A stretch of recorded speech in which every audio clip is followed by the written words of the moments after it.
How's everyone doing today? Hey, welcome back from a reading week. Hoping everyone had a restful week, doing things they like doing. Anyone have a chance to do anything exciting or interesting on reading week?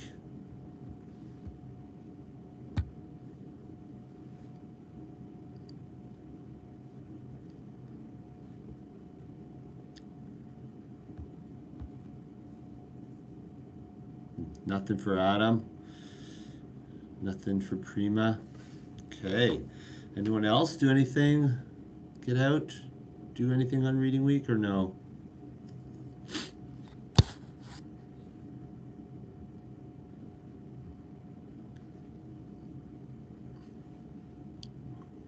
I may have mentioned I was able to plan a trip to BC to see my daughter. So I was out in Nelson, BC for a week. Has anyone been to Nelson or know of Nelson? It's not a pretty small town. Nelson doesn't even have Tim Hortons in it, if you can imagine that. Town in Canada without a Tim Hortons.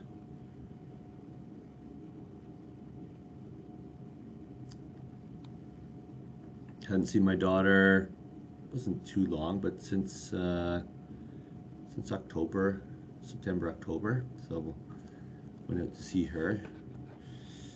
Did get to go skiing twice, which was pretty decent. Did some activity while I was out there.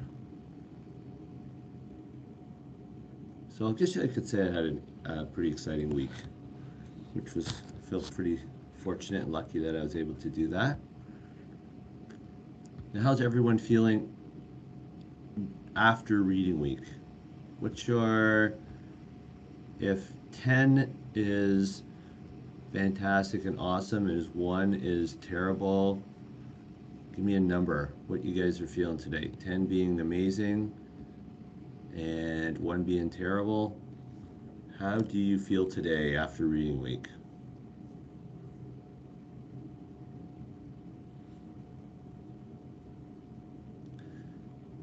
Six tired, 7, 8, 3. Jack's not feeling so hot today. Sorry to hear you have COVID there, Jack. I know I went through that. Everyone seems to be going through that. Hopefully you're feeling a little bit better. You're in class today, so you're doing all right. Anyone else want to tell us how you're feeling? 10 being awesome, 1 being not so awesome, terrible.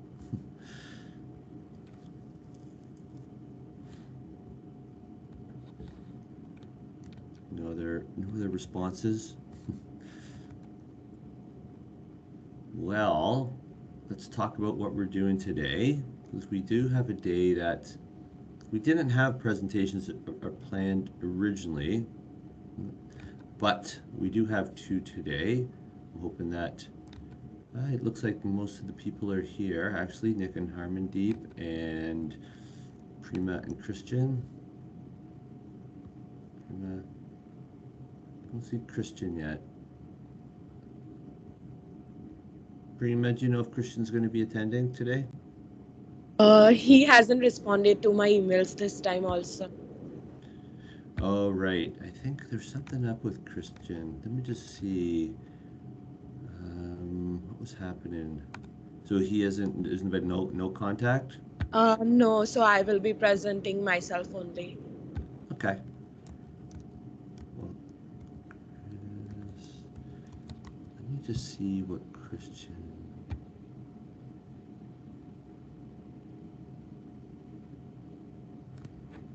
What's Christian's last name? Is it Moore? Christian? Nope. Christian Vanilla.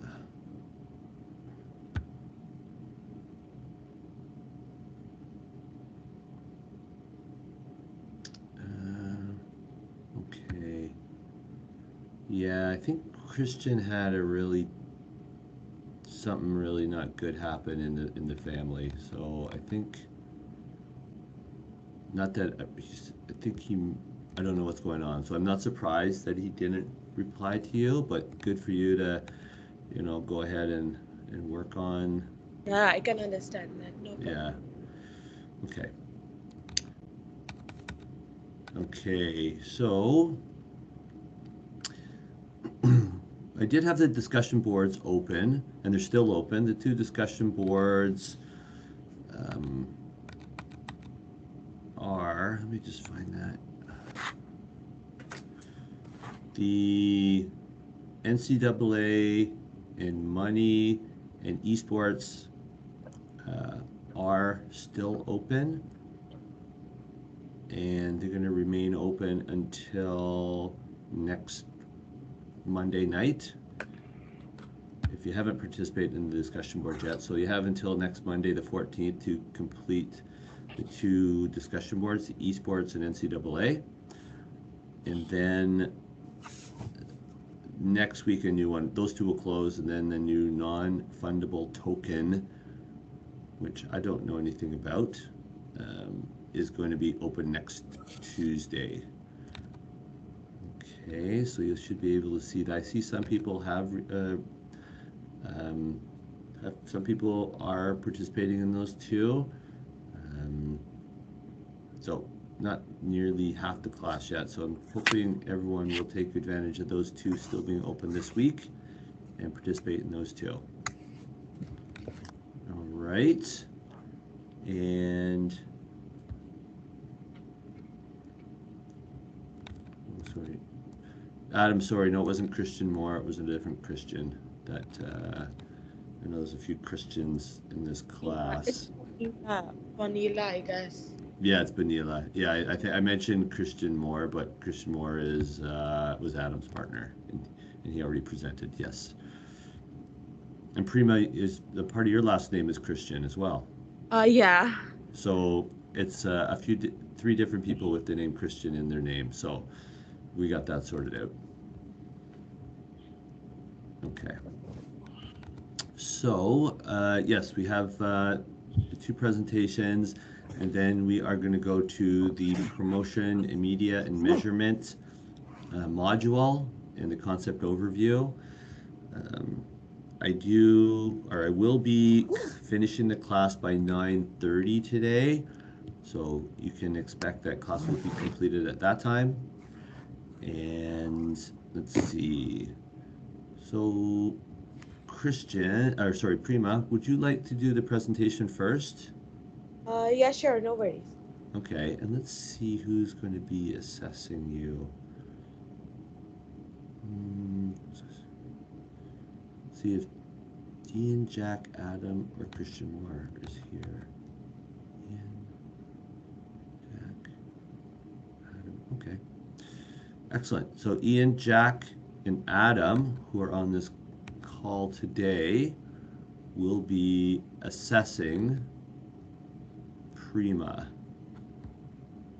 Okay, and this Christian Moore's here too. No.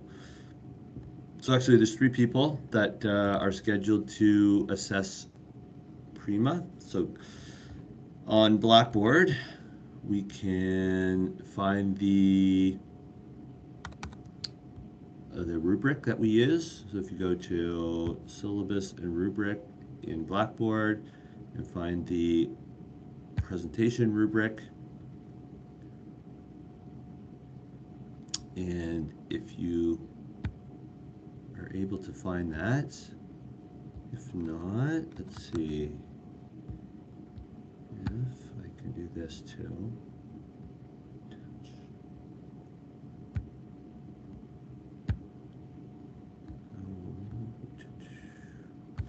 I'll put the rubric in the discussion board as well.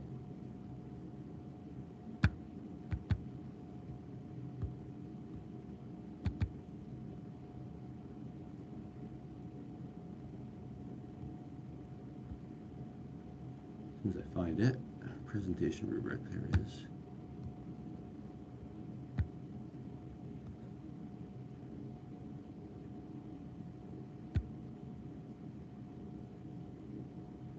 Okay, so for Christian, Jack, Ian, Jack, and Adam, who are on the call, I dropped the discussion board or the presentation rubric in the chat. And Prima, if you're ready to go, I can hand it over to you. If you are going to be sharing your screen, when you click on the box with the arrow in the top right hand corner, it says include computer sound. Make sure you click on include computer sound if you have any sound that you're sharing, and then go ahead and share. Okay, Oh, so are you ready to get going? yes, I'm ready. And for Ian, Jack, and Adam, are you three ready to go? Give me some sort of indication in the deck is.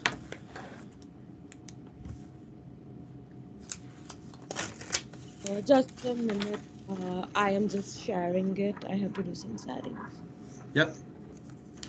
And I think our three guys that are present are ready. Just give me 1 second as well. I'll be right there. Hold on. Yeah.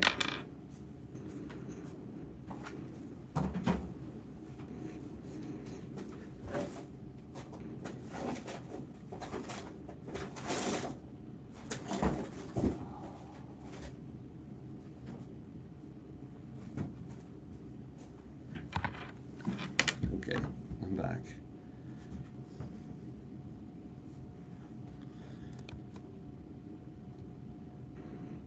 Hi, other group can go ahead. Actually, I am not able to share my screen. Oh, well, hold on a sec. You're not? Have you tried? Yes, actually, it says that I need permission to share my screen. Okay, well, hold on. That will maybe something I have to do here. Hold on. Usually it works. Settings.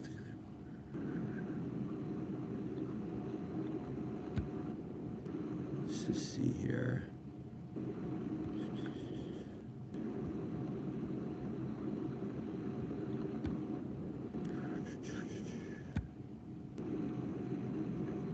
Settings.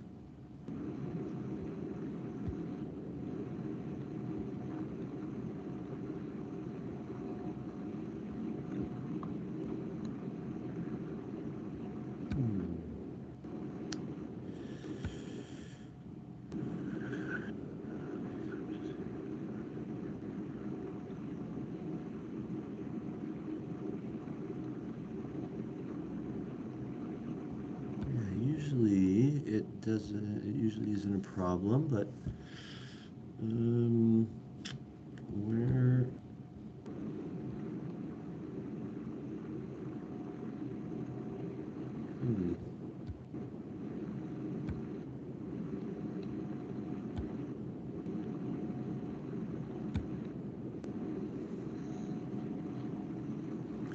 Let's see if I can find the setting for this one. Sorry. Sure.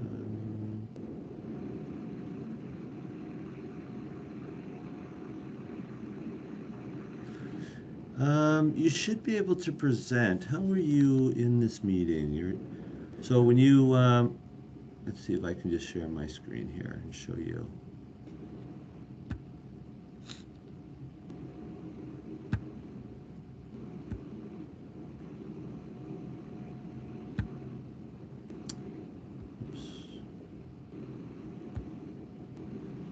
Let me see. So this screen, so Prima, when you go up to this top part here, the top right, well, mine has an X in there because I'm presenting right now.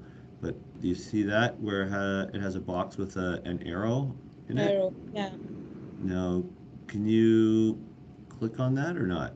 Yeah, I clicked on it and it says that we need permission to share your screen. Is anyone else able to share their screen today, just to test this? Jack, okay, thank you. So I think people are able to share a screen.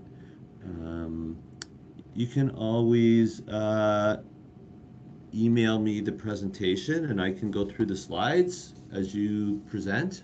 Oh yeah, sure, sure. Okay. Yeah, I can do that.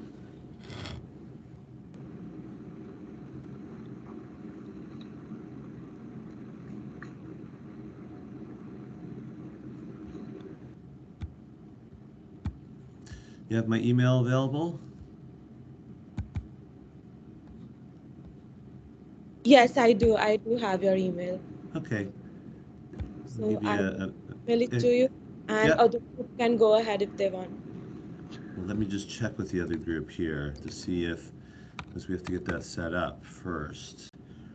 So that would be Harmandeep and Nick. Um, Harmandeep and Nick. And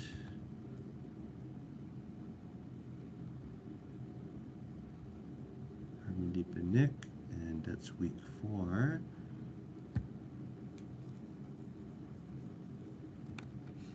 So Harmandeep and Nick, who are present, how are you two doing today? Yeah, I think we're both good to go today. Okay, that's good. And you're sort of ready to go? Yeah, we got everything ready here. Okay, so let's just see who's supposed to be evaluating you. So just 1 second here. Harmandeep and Nick. We have present week 4 is the other Nick. If the other Nick is here or not. There's a few Nicks in this class. Not Nick Truly. There's another Nick. Nick. The other Nick is not here. Okay. And then there's Gaganjot, Brendan. Hold it. Sorry, I have a few little. Malcolm, Trevor, James, and Nick. Malcolm's here. Trevor's here. James. Okay, so Malcolm and Trevor Griffiths are going to be evaluating. If you guys can give me a thumbs up on that.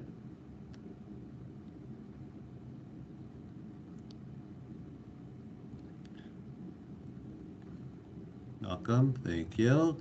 Malcolm and Trevor. Trevor, you good?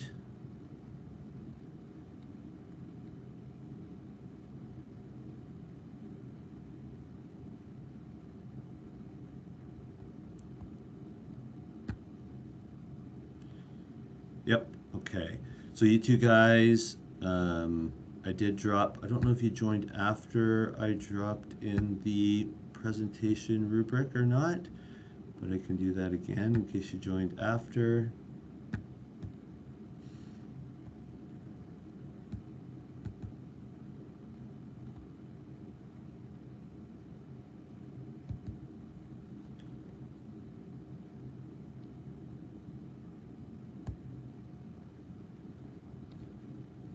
Okay, just in case you didn't get it, the presentation rubric is in the chat, and you can use that to use when we're evaluating um, Harmandeep and Nick. So Harmandeep, Nick, are you somewhat ready to go? Yeah, I'm ready to go on my part. Harmandeep? Yeah, sure, sir. Okay, so it's 9:20, and remember when you are sharing your screen, if you have sound, to hit the include computer sound at the top right of that share screen box that pops up, and I will turn it over to you two right now.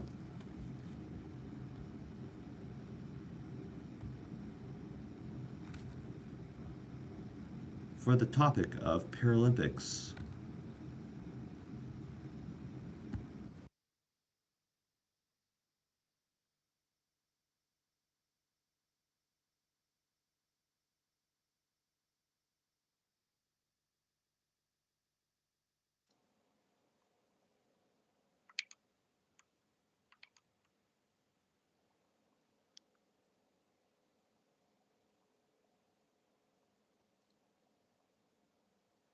Are you guys able to see the presentation?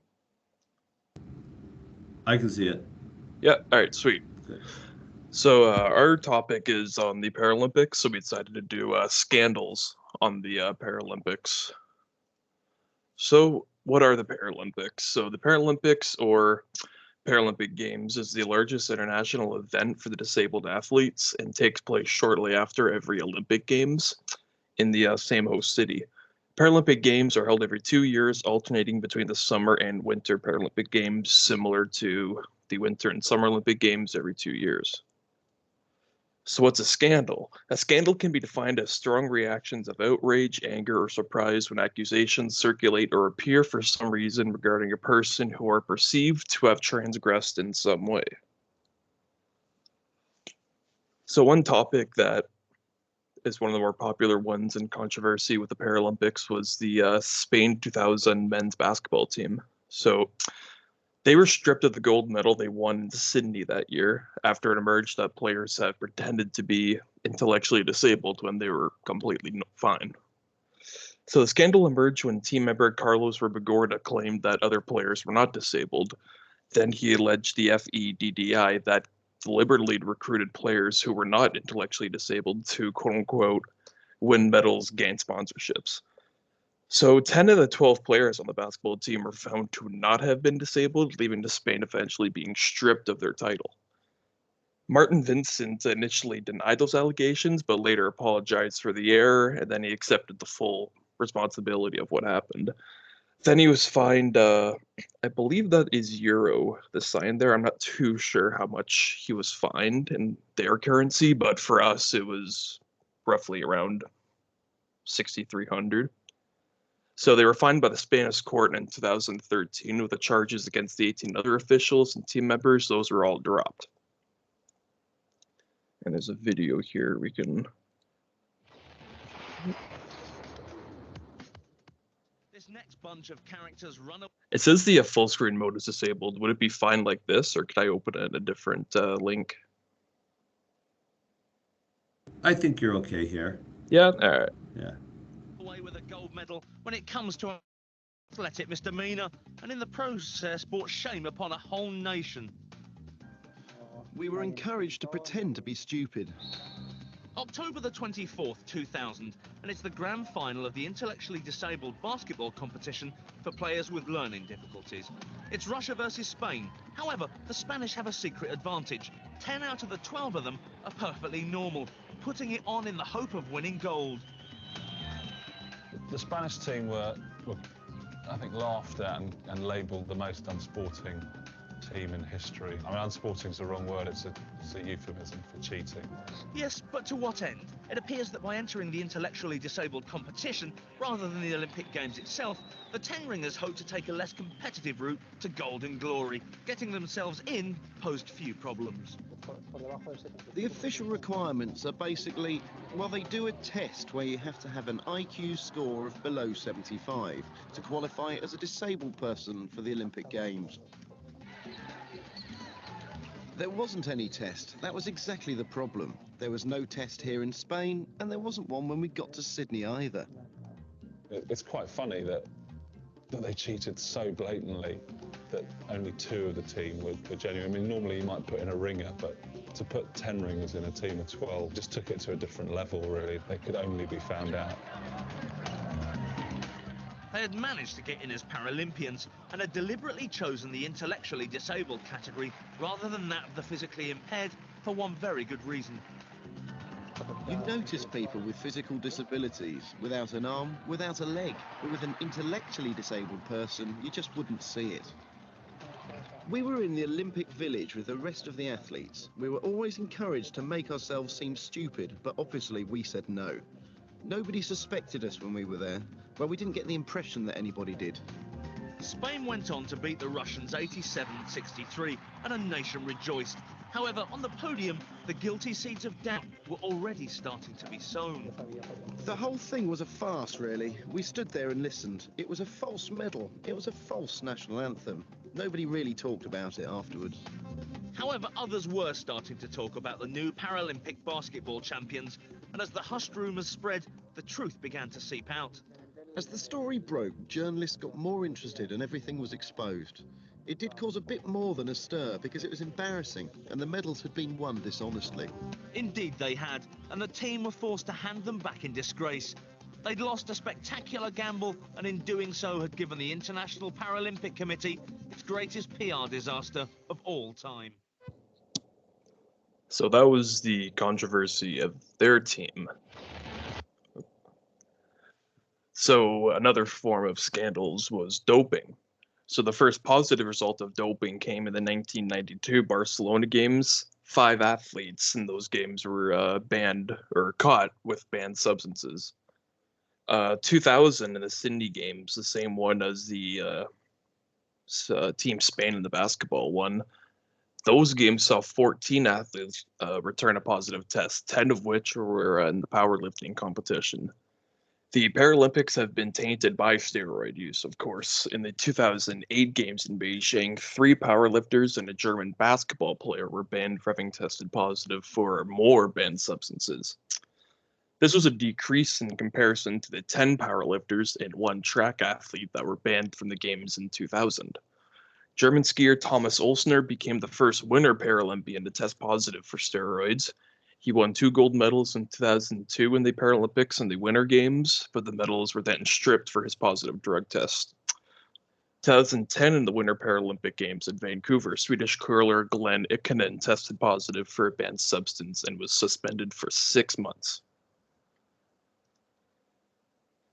Here, so scandals, so more of them, doping in Russia, and I'm not sure if the video will actually play out. Are you guys able to see this video here? It's good. Yep, I perfect. can see it. Yep. The IPC governing board has resolved to suspend the Russian Paralympic Committee with immediate effect. The Russian Paralympic Committee will not be able to enter its athletes into the Rio 2016 Paralympic Games. Rule that many clean athletes are abiding or not abiding by the membership rules that they have to comply with to be a member of the IPC. I believe the Russian government has catastrophically failed its para-athletes. Their medals over morals mentality disgusts me. The complete corruption of the anti-doping system is contrary to the rules and strikes at the very heart of the spirit of Paralympic sport. Which of course is quite journalistic, I say. And that was the short little video on that. And I think the next slides go to Harmandeep. So I think he will share his screen also. Yeah, just a second, I'm sure. Yeah. I'm just gonna stop streaming right now.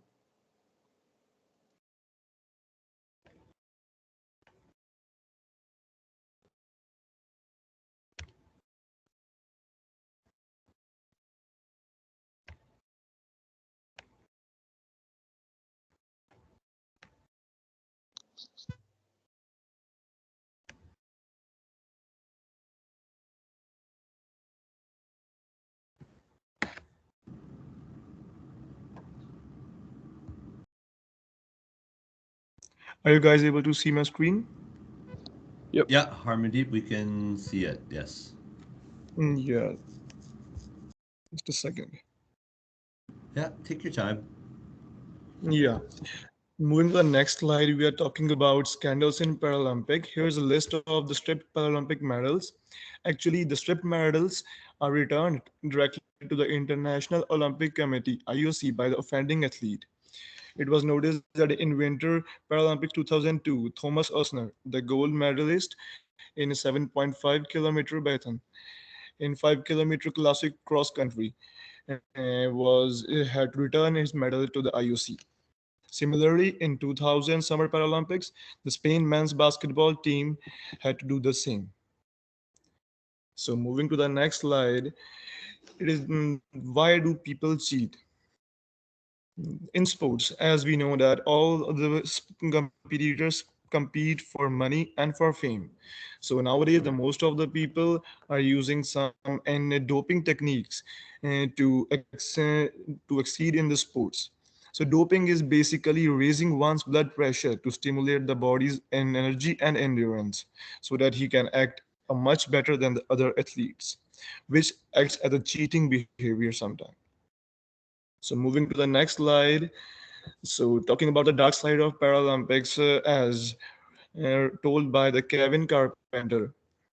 He said that with the start of the London 2012 Paralympic Games, he noticed that he have never been aware of boosting, which is also said as doping. As I told you, the doping is increasing one's body pressure to stimulate the body's endurance so that he can perform much better than the other athletes. So, in a survey completed in 2009, funded partly by the IPC and the WADA, it was found that nearly one-fifth of the 99 Paralympic athletes surveyed has boosted. So, moving to the next slide, talking about the classification system. It is not only the doping when it comes to cheating. There is also some scandals in the classification system. This system allows for the division of para-athletes into their correlative sporting groups based of their impairments. In this classification system, the individuals are identified according to the limitations in the certain sports. The athlete's fitness, skill, and power ability is now relatively proportional to the competitors, so that they are qualifying with the fair competition. So there has been dirty tactics used in this classification system. With the investigations in 2017, they covered that many of the athletes taped their arms. Swimmers used to spend days with arms strapped and the tape being removed just before the classification so that their limb is now achieved with the full extension. Some similar examples are shortening of the removal of limbs. So operations, they operate for so that their limbs can work with more flexibility and to achieve full extension. Also, athletes use wheelchairs solely for the classification. No other time is such equipment used by them. Similarly, boosting, as explained by Carpenter, as internationally increasing blood pressure so that they can give a better performance. So at the end, it can be said that IUC need to implement the strict testing restrictions so that they can offer a fair competition for every athlete competing in the Paralympic. Thank you.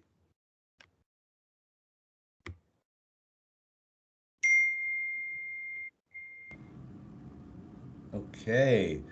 Harmandeep, I'm just maybe because I had not heard of this before. Could you just are you able to talk about the taping or the surgery? I wasn't really.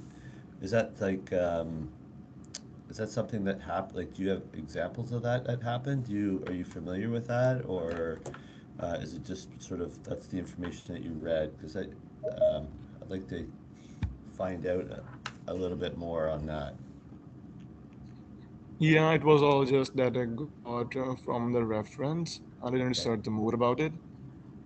I Okay. have looked about this in the swimming tactics Mm-hmm. that the computers have used in it. Okay. Is my Alrighty. screen stopped? Pardon me? Is my screen sharing stopped? Not yet. No. Just a second. If you go back to that small box in the top right, where there's an X in the box, just click on that.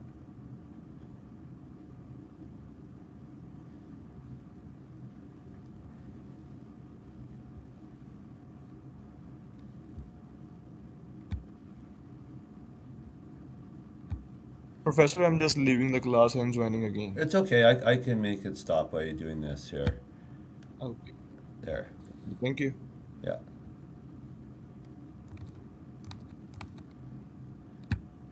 There we go.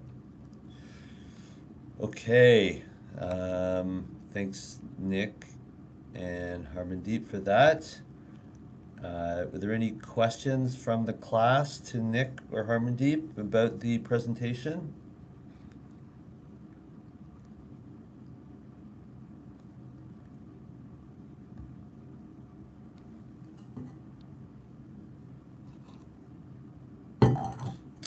All right, so like I mentioned, it was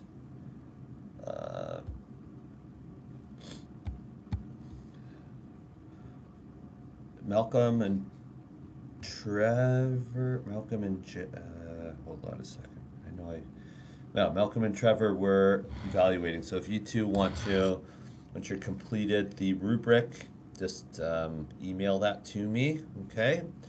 And for Harmandeep and Nick, if you could email me your presentation this morning, that would be awesome as well. Thank you. And let me just save this.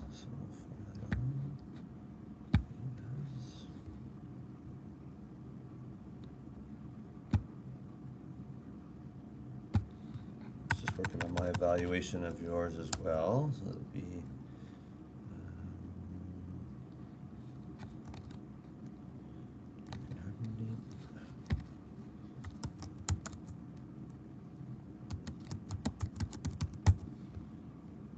okay, we save that. Close that. Okay. Prima, did you email me your presentation? I think I saw some emails coming in. Actually, now I can share my screen. I have made some settings. Very good. Okay. So as you're getting ready to present, just as a reminder, we're back to the 3 people that are present to do the assessment. So Ian, Jack, Adam, and Christian Moore. Ian, Jack, and Adam. The presentation rubric is in the chat that you can use for evaluating Prima as she is doing the presentation. Get my stuff ready here as well.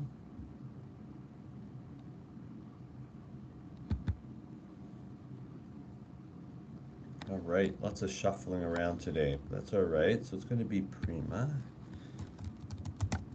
And today is March 8th, week 8 today.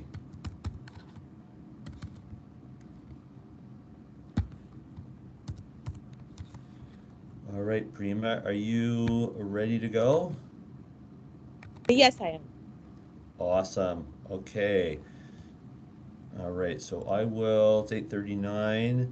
I will hand it over to you, and your topic is drugs in sport. Yes. Okay, go ahead. Okay. So can you see my screen? Yes, I can. Okay. So the topic today I'm going to present is drugs in sports. So as you can see, first, I want to present why people take performance enhancing drugs. So the first reason is to recover from injury more quickly or to mask the pain. The second reason is desire to be the best at all costs. Winning brings financial rewards, as we all know. So the people use drugs, making the most of a short sporting life. The fourth one is influenced by others as they see other players taking it, so they also want to take it. Fifth is better results lead to better sponsors and endorsement contracts. Sixth reason is willing to risk cheating for public acclaim. The seventh reason is the will to win overrides moral conscience. The seventh reason is desire to meet expectations of others. And the last is natural ability isn't good enough. So people use drugs to enhance their performance. Drugs. So what a drug really is? A drug is any chemical substance you take that affects the way your body works. Most drugs are developed for medical purposes, but doping means taking drugs to improve sporting performance. Now, there are different kinds of drugs which are used in sports and to enhance the performances. So I would like to explain them. The type of drugs used in sports are, there are five main categories of drugs that are banned because experts believe they may give an unfair advantage. So the drugs which are banned are, first is anabolic steroids. Now, the anabolic steroids help the athletes to build muscle and to recover faster from training. The second one is peptide hormones. These are the substances that occur naturally in the body, but which produce similar effects to the anabolic steroids. The third is strong analgesic painkillers. They are such as morphine and opiates. The fourth ones are stimulants. Drugs like amphetamines and cocaine can raise the heart rate and may improve the performance. And the last, but not the least, are diuretics, chemicals that help the body to lose the fluids and may, for instance, like be very helpful for boxers to meet up their fighting weight. So to look in the details, anabolic steroids. So the anabolic steroids are the most commonly used drugs in sports. They mimic testosterone, a main hormone. So they will help to repair and build muscle very faster, meaning any athlete can train harder and most often to increase the result at a much faster rate. So it will help to build the muscle rate very fast. There are many side effects of using the anabolic steroids. They include kidney problems, mood swings, anxiety, aggression, high blood pressure, infertility, deepened voices, and it may also lead to many fatal heart diseases like heart attack and strokes. The second ones are peptides. Peptide hormone and analog are synthetic substances that copy natural hormone in the body. Like it is also produced in the body, but it copies the hormones. Examples of these drugs include human growth hormone and erythropoietin, EPO. The human growth hormone acts like an anabolic steroid, which also helps to grow the muscle very faster. It develops muscle, make the body use fat and reduce the tiredness. And the erythropoietin promotes the production of red blood cells and therefore increase the amount of oxygen the blood can transport at any one time. More oxygen is provided to muscles, it will allow the athlete to work very harder and for a longer time. And then another ones are painkillers. Analgesics are addictive drugs and are usually injected into the bloodstream. There, for example, these drugs include like heroin, methadone, pethidine, morphine, and codeine. The effects are reducing the sensation of the central nervous system, so it will help in pain relief, and it will mask the pain, so athlete can be back soon from the injury. The side effects can include loss of concentration and there is also a loss of balance. Another type are stimulants. Now, the stimulants are used to reduce the feelings of tiredness. So the person or the athlete can work longer.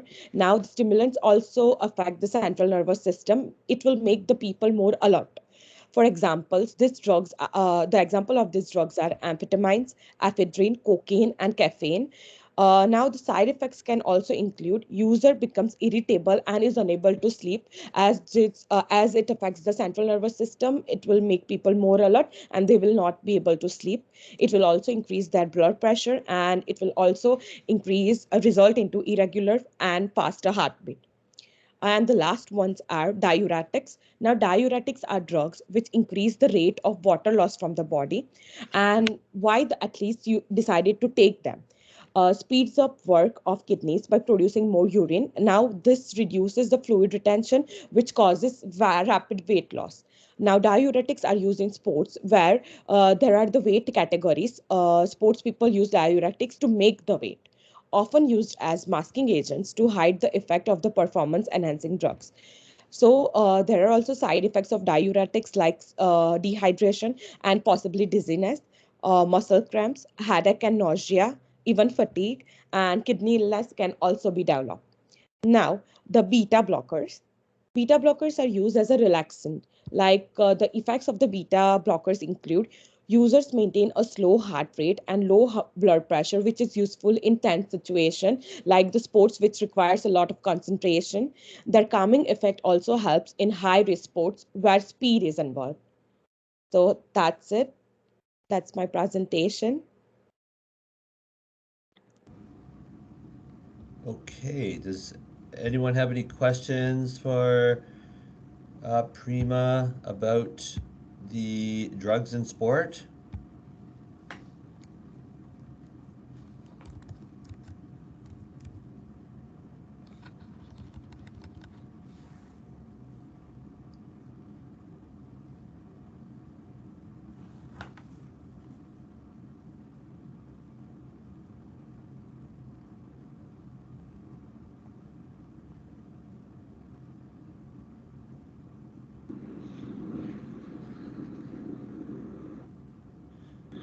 Prima, was there lots of information when you were doing this presentation? Yes. Okay. And did you learn anything from this one? Oh yeah, actually, I didn't knew the like how it affects the body, the particular type of drug. So I got to know a lot. Okay, good. Okay, thank you. All right. Um, Prima, if you could also please email that to me, thank you. Yeah, sure, sure. And the individuals that were evaluating Prima, if you could complete the evaluation on the rubric and then email those to me, okay? That would be awesome, thank you. And let me see what else I'm doing here, okay.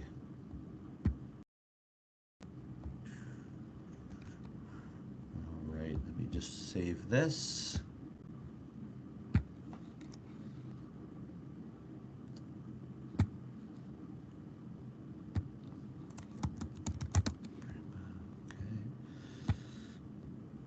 Too many screens open right now, just trying to sort things out. Okay, so next week, what do we got here? So then we move into the what is next week? Alexander St. John and Nick Trulli. Are either of you here today? Alex, you're here today? Have you been able to get, and Nick's here as well. Okay, both you guys are here. All right, so next week you two will be presenting on the topic of esports. Alrighty, so you guys good with that? Nick and Alexander?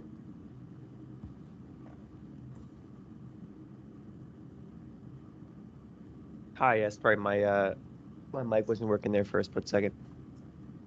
Okay, Alexander. Did you go by Alex, Alexander? Oh, either is okay. It's all good. Okay, good. You guys are ready to present next week? Yeah, we are good to go. No problem at all. That's awesome. Good to hear. And I got a yes from Nick in the chat, so that's good. All right, just making sure that you guys are ready to do that. Good. And like I mentioned, find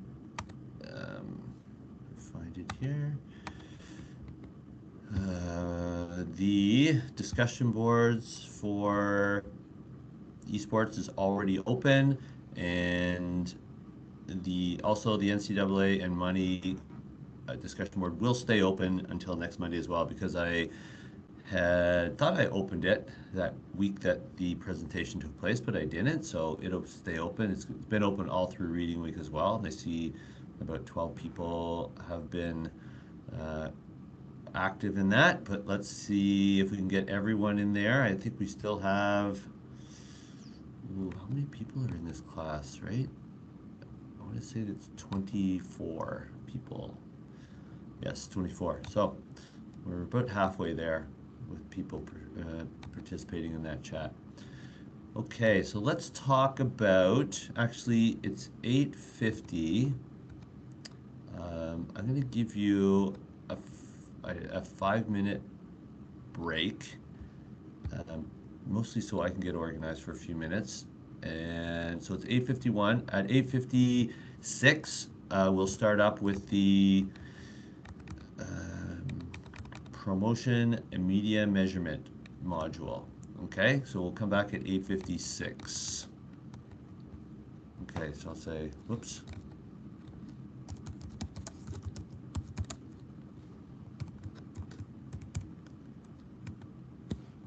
right, so I'll be back in about 5 minutes. Well, 5 minutes. All right.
Okay, I am back. They were organized already. I just wanted to make sure everything was ready to go. Give you guys a few minutes to those that presented to,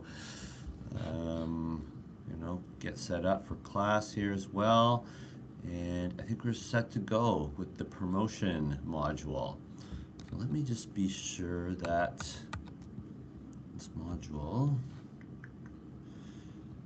yeah, okay. Virtual business case, marketing, promotion, available. Okay, I'm going to go through the concept overview. And I'll share that screen with you right now. Here it is. Okay. I don't think I'm having any problems sharing today. Everything's good. Okay. Well, promotion media measurement.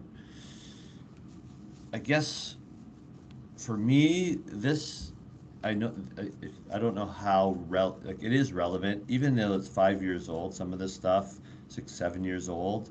Things change so quickly with promotion, marketing, measurement, media. So I'm going to just touch on a few things that I think are different now than what they have in this concept overview.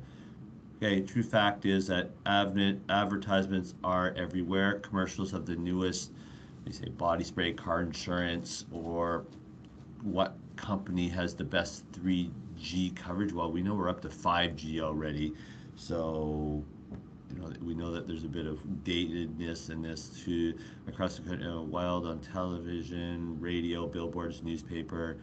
Now, when you talk about like body spray, car insurance, if anyone watched the Super Bowl, we saw that there were many electric car advertisements. Like you can tell, they spent lots of money on those ads. Did anyone see those ads at the Super Bowl of the electric cars?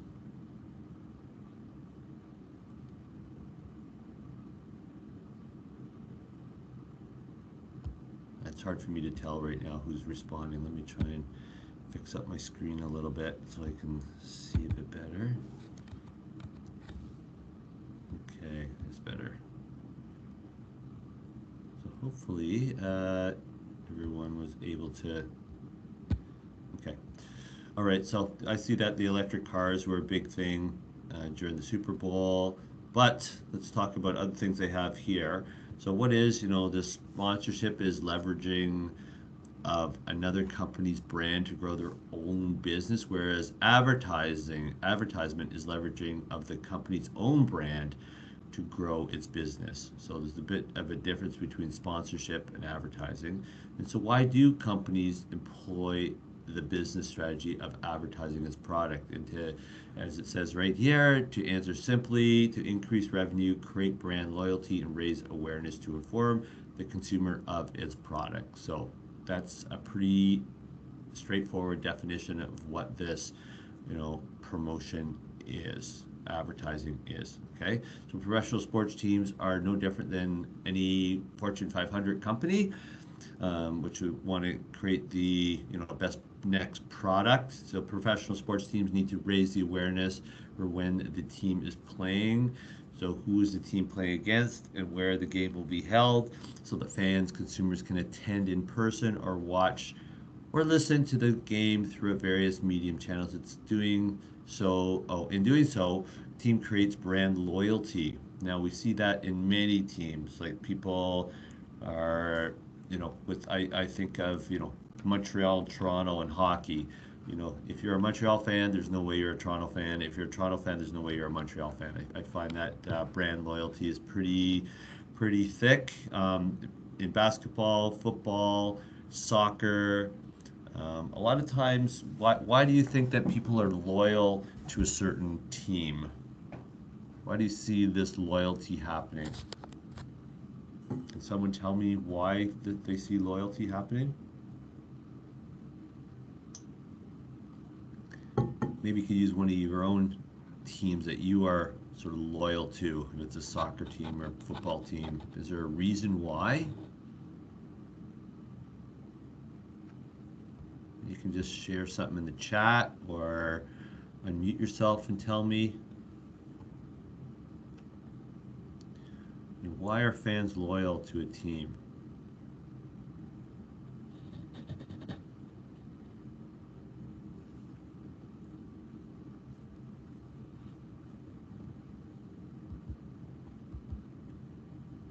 Well, maybe I'll start up the conversation. And a lot of times it's from where a person is from. So, are you from Toronto? Did your parents grow up in Montreal? Do you like the colors of a team? Who knows? Like there's all different things that, um, like the logo, that sort of thing. Maybe you like you know, I don't know, Seattle, or you like the Memphis Grizzlies because you like the Grizzly or something like that.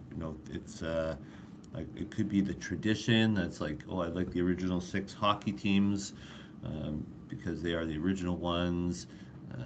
Maybe you like a Canadian team because you're Canadian. Maybe you like, you visited, Tampa Bay and you like the Tampa Bay Lightning, that sort of thing. So it could be some connection that you've made. But it could be also the advertising and the promotion that a team does. So with fans and interested parties, as well as generate revenue through increased game attendance and greater television, radio broadcast rights. And there's different types of advertising media. So here's some examples here. They have television, billboards, newspaper, websites, and radio.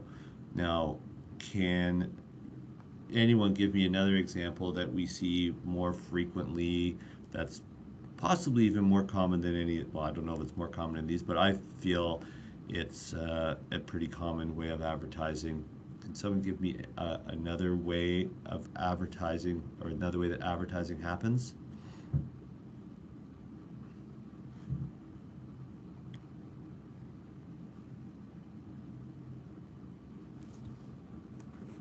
Anybody? Anybody have any examples any ideas?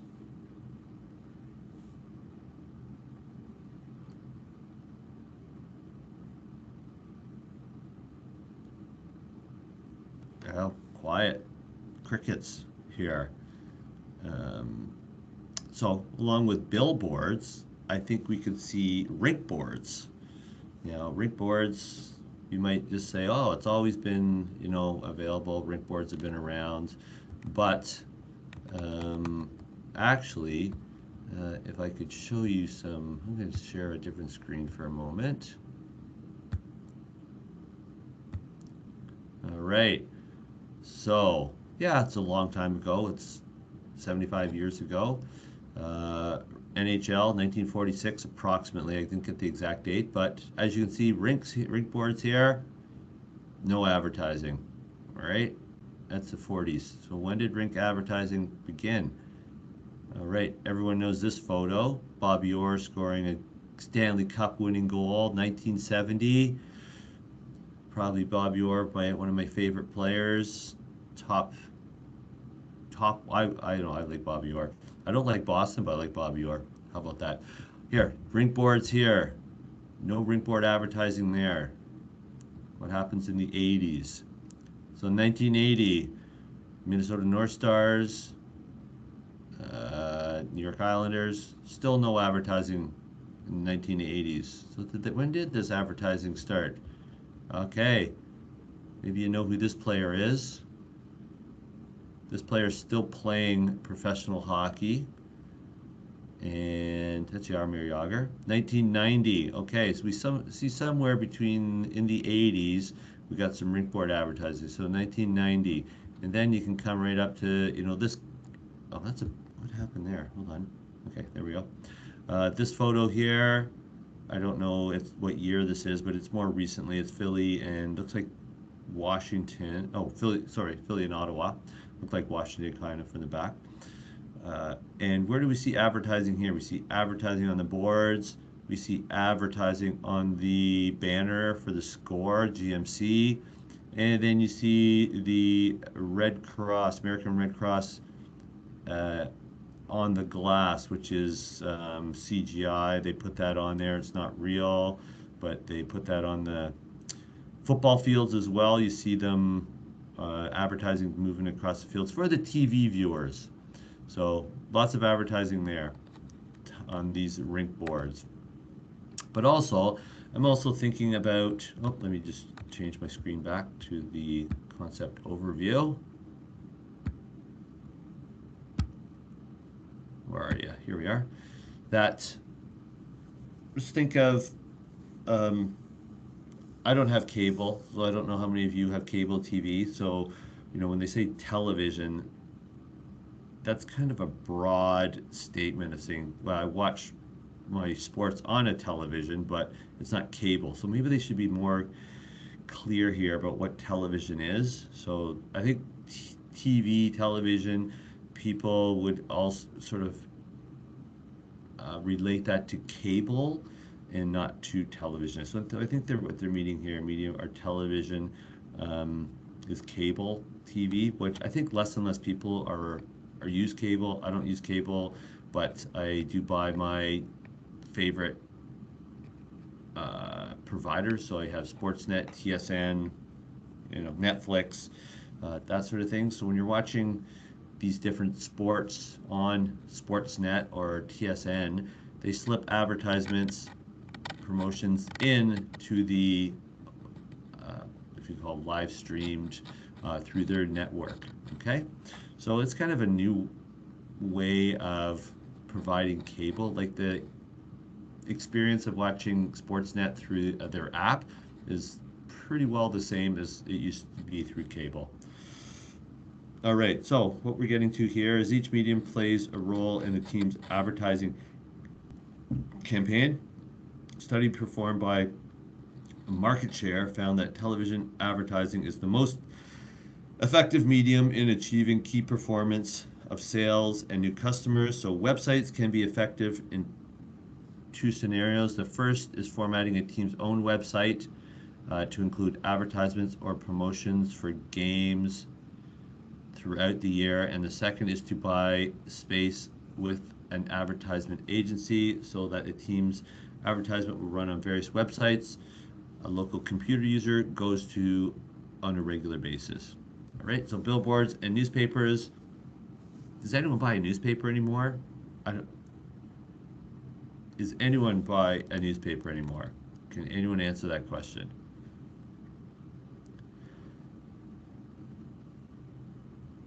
I tell you, I haven't bought a newspaper. The only newspaper that gets delivered to my house is a free one that's an advertisement. It's the Barrie Advance, and it's basically ads. It's like the flyers. But we know there's a app for that now, which we can use, Reebee, which gives you all the latest ads, no paper needed. Also, all newspapers are, if they're still around, have gone to online newspapers. So you buy subscriptions online if you want to read their news. All right. And so I guess if you talk about newspapers, it could be online newspapers too. But anyways, billboards and newspapers to catch a reader's eye with a very short amount of time. Otherwise, it would not be effective. So setting up a budget. Budget will consist of marketing or advertising expenses of an advertising campaign. It may accumulate and the total amount of money of the campaign has to spend. So it has to create a list of the desired media buys and calculate the costs associated with each initiative. So some of the expenses will include the research initiatives like direct mailings, questionnaires. The budget will include any paid advertising, the ads that run in newspapers, television commercials, website banners, billboards, and radio. Will also include production costs like design, art, graphics, or any other necessary things that to create the advertisement. The budget will also need to account for the tracking and monitoring efforts of the advertisements to determine the effectiveness. So if you're not tracking your advertisements, like how do you know? So if you have a billboard that's along a highway, how do you track that? Well, what you do is find out how many cars drive by that spot on the highway. So there are stats on that. So if you have a billboard on the 400 outside Georgian College, which they do, and it's a highway sign. They know what the traffic is each day of the week, each day of the year, each week of the year and each month of the year, that sort of thing, the time of the day. So they know that it's, let's say it's 100,000 cars drive by daily or something like that on the average. They can tell you that. So, billboards, you can do that. With websites, they do have tracking that can, analytics that you can figure out how many clicks, how many unique visits, and that sort of thing.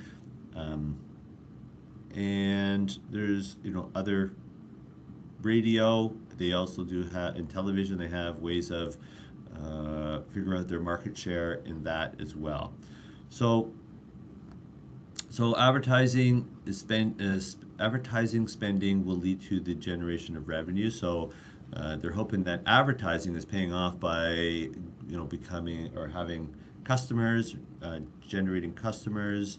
It's just like whatever those commercials you see on the Super Bowl, the electric cars. If it's GMC has a new electric F-150, or sorry, Ford has a new F-150 electric pickup. That's, people might be interested in that. Just based on your carbon footprint and that sort of thing. Well, I want a truck, but I don't want to spend the money on the gas. And we know the gas is expensive these days, crazy. But anyways, that's just different ways of getting that loyalty. Also, if sales drop, the advertising campaign will scale back spending and will recognize the budget to focus on more effective ways. So they reevaluate and move to a different way of advertising.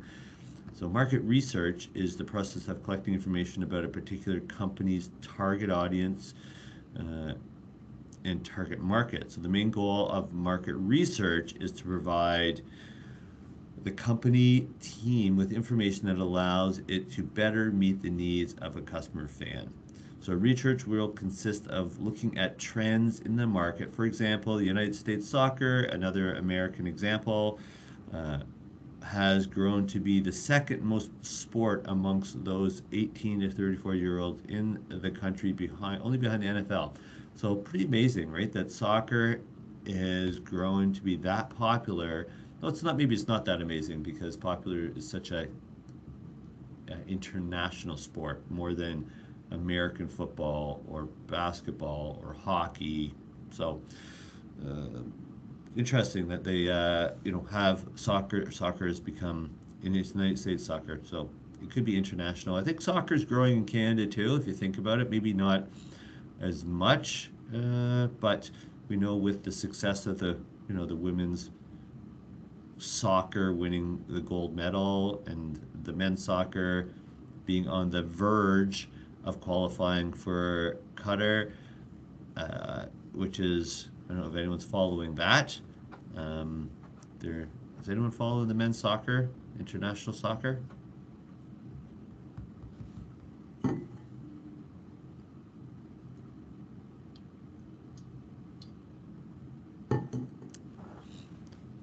Wow, everyone's really quiet today. Okay, well, the men's soccer, first place in their qualifying division, 3 points ahead of second place, and they are, I think they have a few games this month, maybe coming up very soon. I think they need maybe one more win to lock in a spot at the World Cup. Exciting since the last time they qualified for the World Cup was 96, so I doubt many of you were alive at that point. But we're looking at close to 36 years ago, something like that. Anyways, back to this. The team will conduct a majority of its research through surveys, questionnaires consisting of one-on-one interview, television surveys, mass mailings, and online surveys. So not sure if any of you have ever been participated in any research that way, market research. I know I've been in on some focus groups and that sort of thing on different products, which focus groups, they may pay you like $50 or $100 to show up and ask you a few questions about their product. I've done that like once or twice for myself. Team may also look at the trends from other teams in league in terms of local and national advertising and apply some of those principles to its own advertising campaign. So basically learning and stealing ideas from others, right? Why not learn from others? If it's working well for them, it might work for you as well. And market segmentation. So during and after the gathering of the research data, the team will use market segmentation to divide its market into different common characteristics like geographic, social, economic, behavioral, or psychographic to decipher the trends in the distinctions regarding a particular market subsect purchasing potential, what attracts them to the sport, what media reaches them, etc. The team will conduct market segmentation for its advertising campaign efficiency. All right, and for example, the Seattle Sounders have a large millennial population that may not have cable television. Again, I think this is very stereotypical, but maybe not. Maybe that, maybe they're talking about stats and they know that, the millennial population do not have cable television. I'd be interested to hear from you to see if any of you have cable television.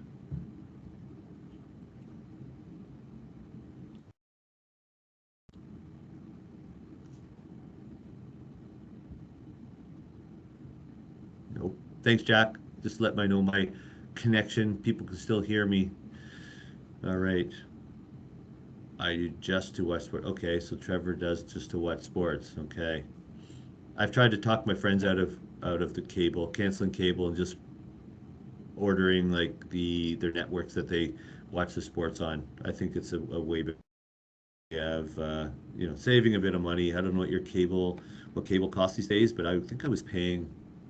Well, it was all bundled. Home phone, cable, and internet was bundled, and I'm sure I was paying like $250 a month. So got rid of the home phone, got rid of cable, and just have the internet now, which is too expensive as well, but that's another story. Okay, how to measure effectiveness. So ROI, we've talked about a few times. Return on investment is something we've mentioned in the last 3 modules.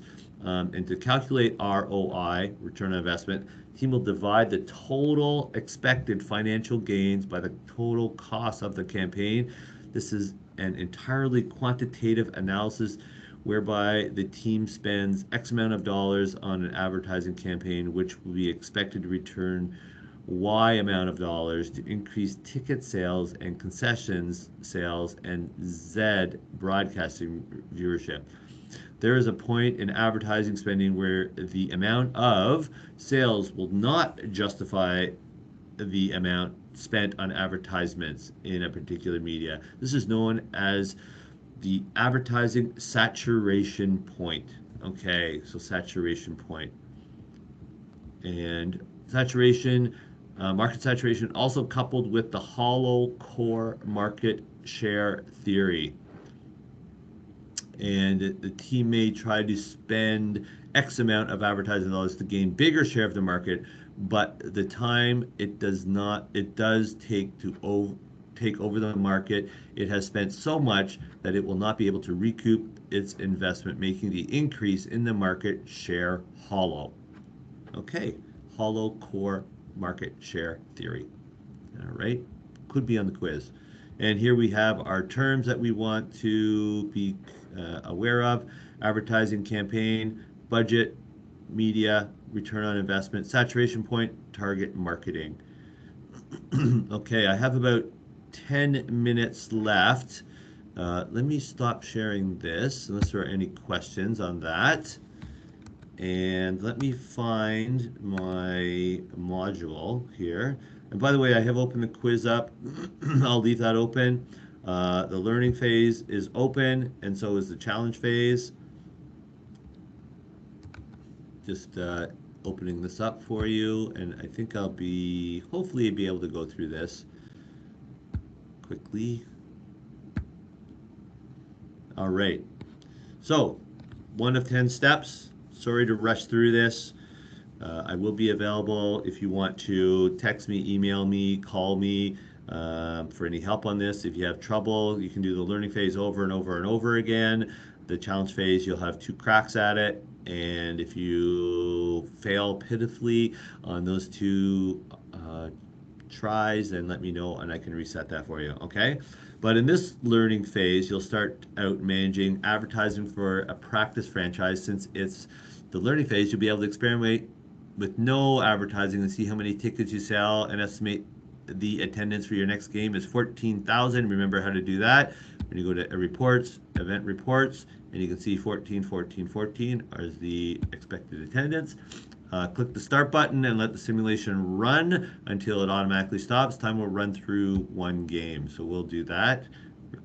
Look at the event report that appears under the ticket sales. Find the ticket column and total row. And we are, how many tickets did you sell? 11,512. So that will be our correct answer right there. And I will hit next.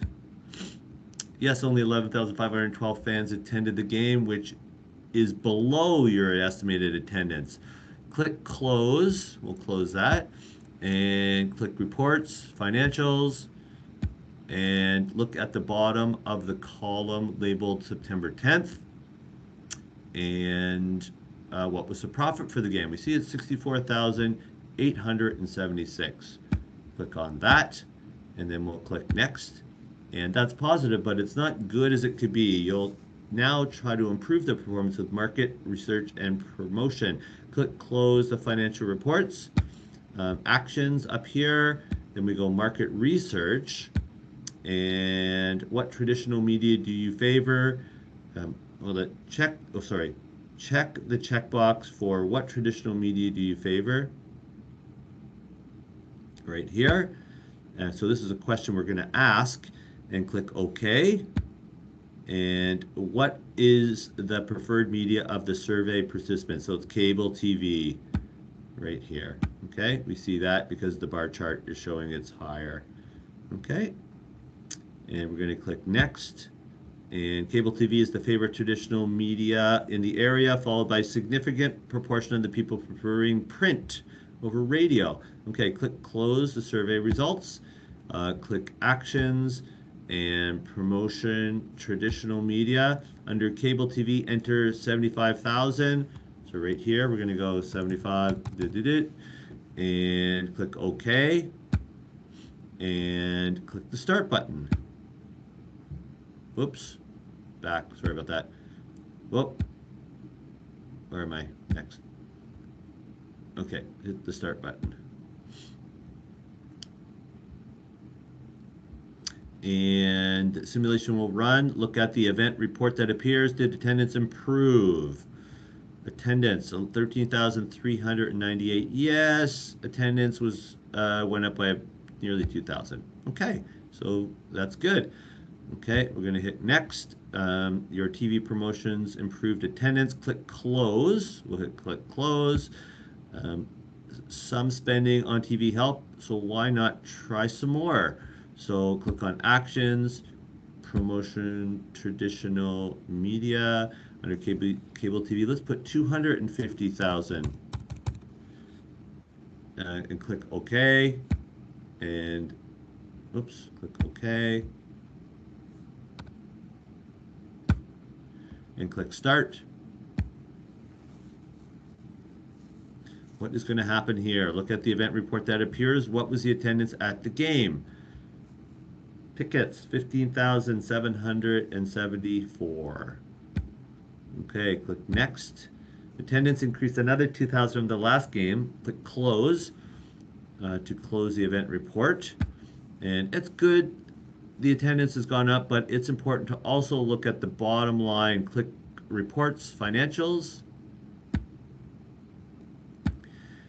Profit for the last game at the bottom of the column for September 24th. So 125,000. How does the profit for the most recent game compare to the profit for September 17th?